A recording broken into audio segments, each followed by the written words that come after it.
tools that you have for that.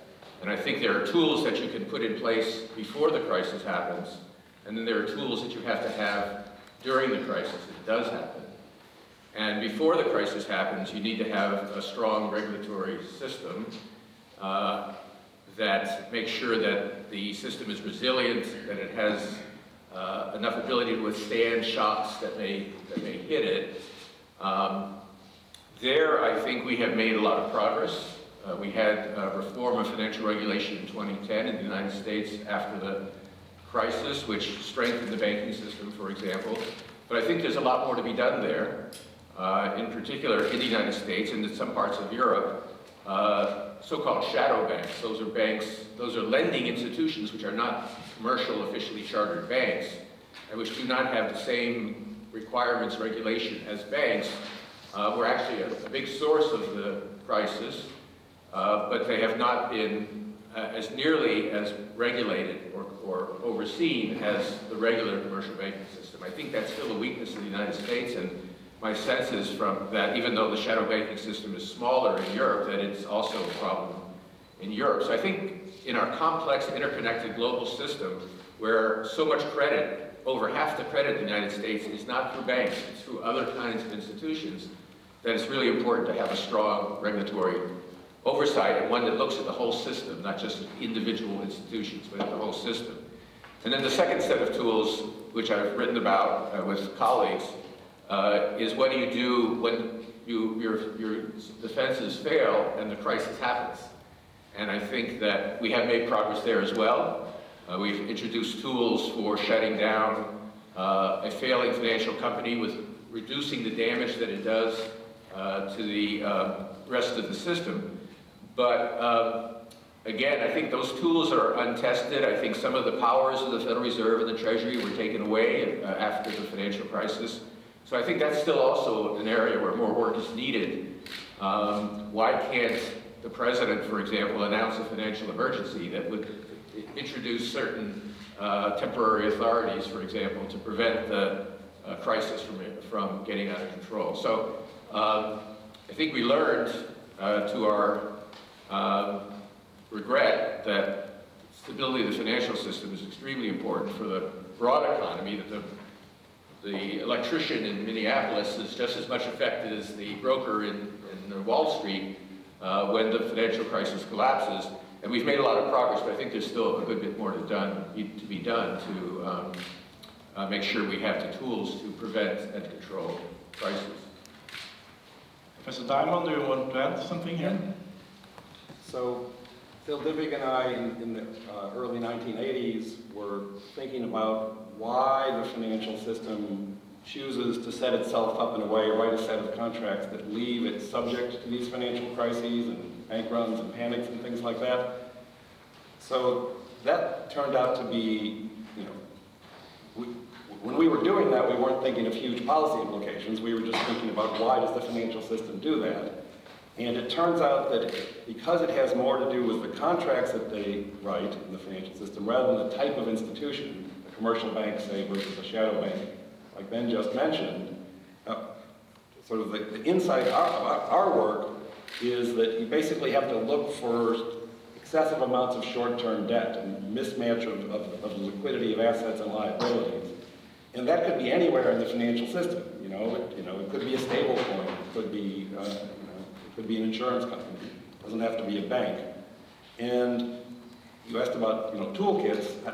There are some toolkits that take the fundamental understanding of where these different types of crises come from. Is there low lending standards, or have we got into the point where there's a panic and people are fearing fear itself? I think a toolkit is a little more than exactly what we have. We have methods for thinking about how different stages of financial crises evolve, dealing with them if you get to the later stages you hope not to get to, and as Ben mentioned, thinking more about good ways of doing regulation and supervision in advance to keep excessive buildup of the types of risks. In addition to things like resolving banks in a more efficient way than just letting them be run or be closed down in a sudden way. There's this thing that regulators and supervisors around the world call stress tests, because you're thinking very much about the economy-wide risk exposures on well-diversified institutions. So I think there's been lots and lots of progress. I think we maybe understand a bit more than we did, 40 years ago. But it's certainly not the case that we are or anytime soon going to be at a point where crises are not going to be an issue. Professor Dubig, could a society do with banks altogether? No, a society can't do without banks altogether at this point. So part of the question is, what is a bank? And this is an area where the regulators are often behind the curve, because something new that looks different but is still a bank comes up. Example is the crypto banks. There was I think it was Celsius, the promoter had a t-shirt that says banks are not your friend. And Celsius was a crypto bank, and Celsius proved that that bank at least is not your friend. So I think that a lot of times entrepreneurs can be a couple of steps ahead of the regulators, because they can go around the regulation. There's a technical definition of what a bank is. They can go around that. And so that's something that I think keeps repeating itself. That's an ongoing issue. Is what are the things? In terms of the original question, I think it would be naive to think we have a complete understanding now, and we can't get to a point where we have a much better understanding, even the basic issues. So I think, fundamental research should go on, and I think that,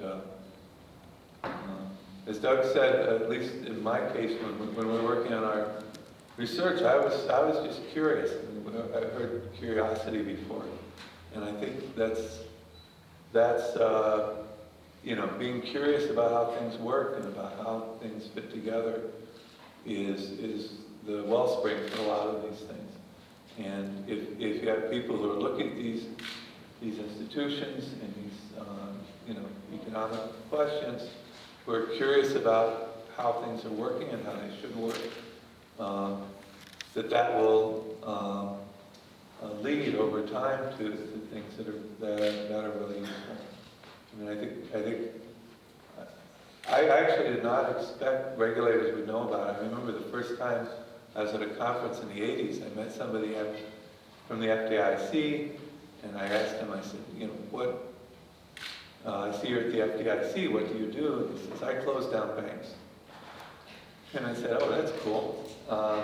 When you think about banking, how do you think about banking? And he mentioned Diamond Dipvig, and I think he knew who I was, but the fact that he knew about the paper and that was something that was influential in his thinking was really gratifying, something I didn't expect.